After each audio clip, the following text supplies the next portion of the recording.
Okay. When you have dementia, advocacy takes on a different subtlety than would be if you did not have that dementia. And as an example of this, I'm in the middle of a advocating for a program in the local hospitals here in Maine having to do with called the Sunflower Initiative, which is, as you probably already know, uh, the wearing of a sunflower lanyard, which is often seen these days in airports. I am trying to have the hospitals. Uh, in, Oh, aren't you smart? yeah, so and it came as so that if people feel like they may need some extra help, they can choose voluntarily, of course, to wear the lanyard, and then the staff will be able to adjust their thinking and the thinking, as at least in the rural hospitals in which I've been advocating, is pretty old school when it comes to dementia. Hmm. Pretty old school.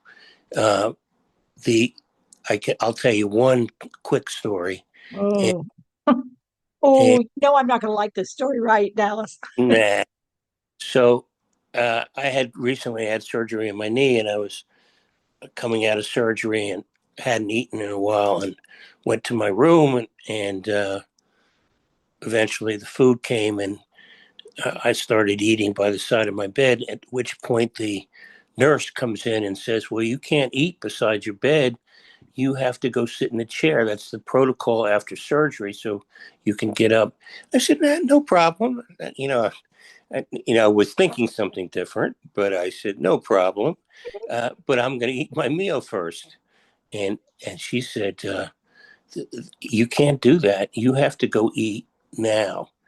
And it came to be a back and forth, and I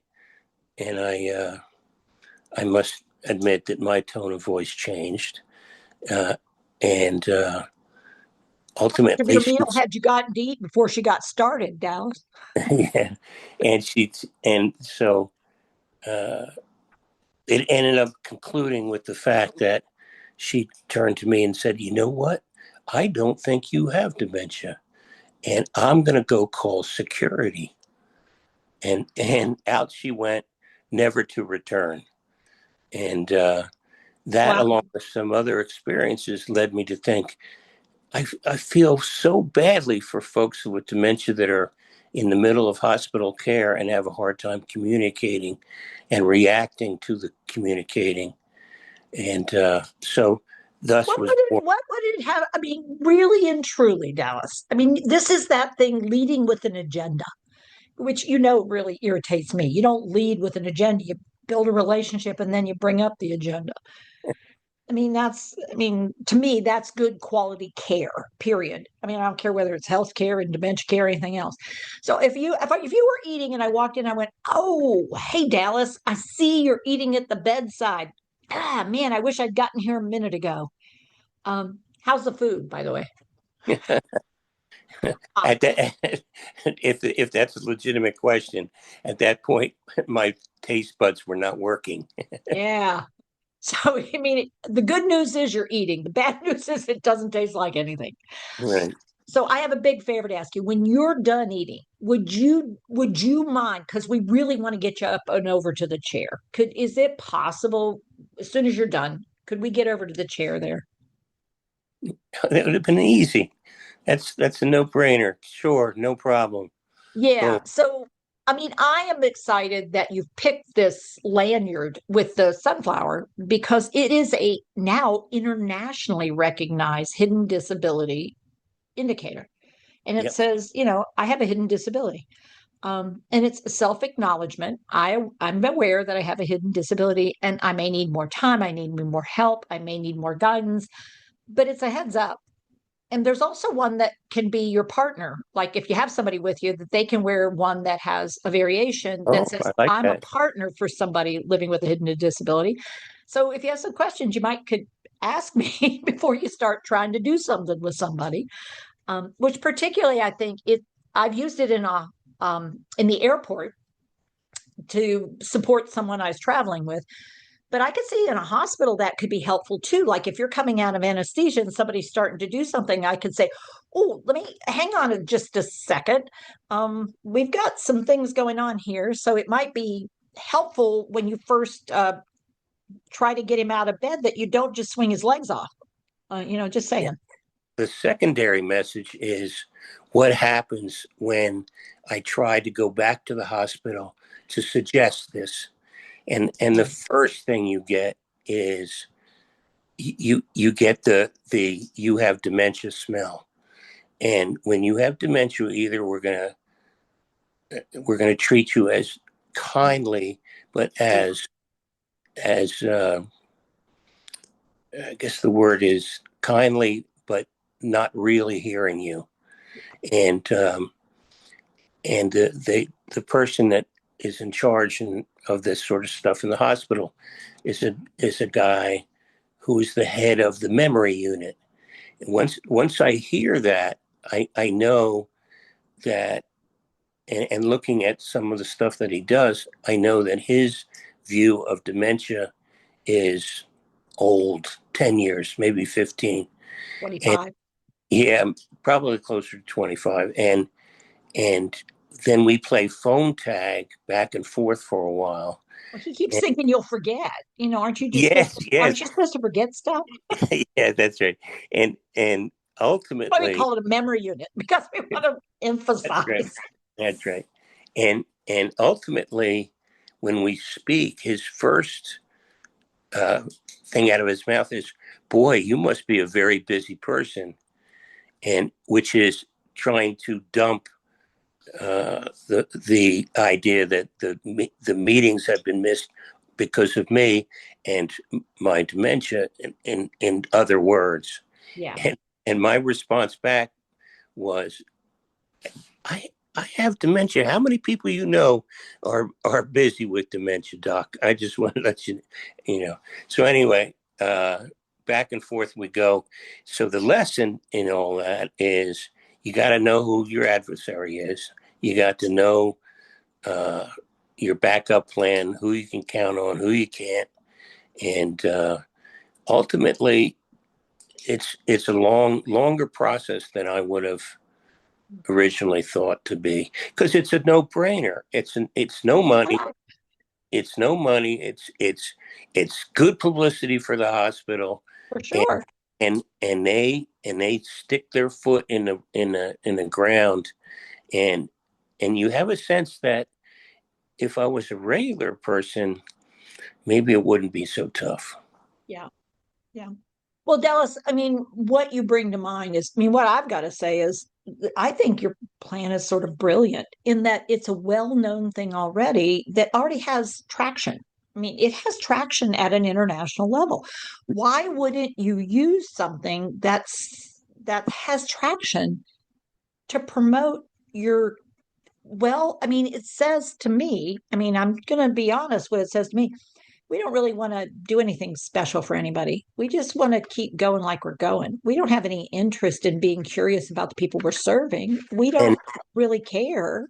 and even more than that, how dare you trespass on our power, and Mm, and to boot, you see it more you clearly. how dare you trespass when you have dementia, Mm, because you don't have the right to trespass. wow. Wow. Ouch. And yeah, you're right. I mean, they have a bigger, like, they don't want anything to do with this. Like, who are you? Someone living with dementia saying we aren't treating people living with dementia very well? It's like, yeah, pretty much I am. Yeah. Yeah, And you could do something that would make a difference if you were interested. I mean, I find it real interesting that she never came back, Dallas. yeah, yeah. Somebody pulled her apron Mhm, string back of the mhm. compression. Yeah, Um, yeah. the, yeah, yeah. Yeah. You I didn't get a new medication you didn't know about, did you? She didn't no, arrange for another med, did I she? was sitting in a unit called the Dixon Emergency Unit, but because a distant relative had made a sizable contribution. So so I think what happened was that somebody said, "Nah, I don't think you want to take that fight." It'd be nice if that came by virtue of not power, but virtue of just kindness. Would. But knowing you like I know you from years and years of contacts, I would say I wouldn't go up against Dallas Dixon because he has the ability to think things through and he will be thoughtful, but he will be potent in his approach. And dementia hasn't done a thing about that. And the I wear the sunflower Mhm. myself because when I'm doing advocacy, I got to make sure that I don't forget that I have dementia, because if I do, I sometimes overstep my Wow. advocacy view, and I'm back in a courtroom and I'm back. Because you have a lot of history of being in that courtroom and arguing your case. Yeah, and the world is different with dementia, and if I forget that, I become less effective. Yeah. Well, you have superpower. You've always said people living with dementia have a superpower, and you I do, and that one of those superpowers is very important with advocacy because we retain the ability to read people's tone of voice, regardless do. regardless of the dementia. And reading tones of voice is is so important to us, more than even the words, because the words often come at a pace where you can't really decipher them, nor have the time to figure out a response. So, honing into that one-on-one advocacy fight, having a ability to tones of voice and uh, not to think that you don't, is so important. As usual, insight is remarkable and right on target. And I have never seen you to be less than absolutely check. Well, I wish. Thank you for the compliment, and I return it in kind. Well, for those of you out here who do not know Dallas Dixon, you're lost. A pretty remarkable person who became, in my mind, even more remarkable when they developed the superpowers that came with their brain changes. Um, so, Dallas, you continue to amaze me. You continue to shine and you continue to try hard to make a difference for not only yourself, but others who get trapped in the world of people not understanding dementia very well and still calling things memory care places and thinking it's all about memory. And I've had dementia for 10 years, and of all those 10 years, I have never, and I don't think this is very common. I have never reached out for something big or small that you haven't responded to, and I know how crazy busy you are. So I appreciate that comes from the heart, Well, and the thank belief you. of that brain changes, as you would say, dementia, as I would say, that you know that you value and cherish the Yeah. ability to be kind to it. Well, if not for you, I wouldn't be me. So um, it's what I do and it's what you do. And so, for those of you out there who have an opportunity to raise up the sunflower, think about it. You might also become advocates, if not for it, for something. But if you're living with dementia or living with someone living with dementia who has a message, who has something they want to say, please be supportive and don't give it lip service. Really Oh, do raise it up. well said. Yeah. Thank you, Dallas. Thank you, everybody. Remember, take care of yourselves and take care with your care. Thanks all. Love you.